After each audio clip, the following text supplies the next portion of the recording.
Wherever you go, whatever you do, throw a little at it. Omax, Vest and Briefs.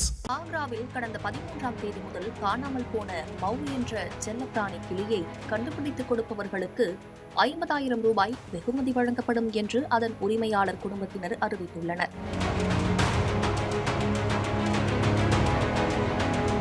கடந்த ஆண்டு March மாதம் ஆக்ராவில் காயமடைந்த நிலையில் கண்டெடுக்கப்பட்ட கிளியை ஆக்ராவை சேர்ந்த வருமான வரி வழக்கறிஞர் சுனில்குமார் சிங் என்பவரது குடும்பத்தினர் மீட்டு மவு என பெயரிட்டு அன்புடன் பராமரித்து வந்தனர்.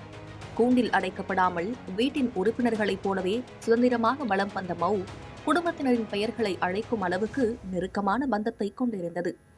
கடந்த 13ஆம் தேதி மாலை ஆவாஸ் விகாஸ் காலனி பகுதியில் பறந்து சென்ற கிளியானது பிறகு காணாமல் போனது. இதனால் வீடு வெறிச்சோடி போய்விட்டதாகவும் மவ்வை மீட்டுத் தரும் அல்லது அது இருக்கும் இடத்தை பற்றிய நம்பகமான தகவல் அளிப்பவர்களுக்கு 50,000 ரூபாய் பரிசு வழங்கப்படும் என அதன் உரிமையாளர் ஆக்ரா நகரம் முழுவதும் பேனர் வைத்துள்ளார்.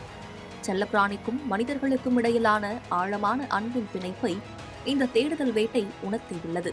இந்த மாதிரி யூஸ்ஃபுல்லான இன்ஃபர்மேஷன்ஸை தெரிஞ்சுக்க தமிழ் ஜனம் சேனலை சப்ஸ்கிரைப் பண்ணுங்க.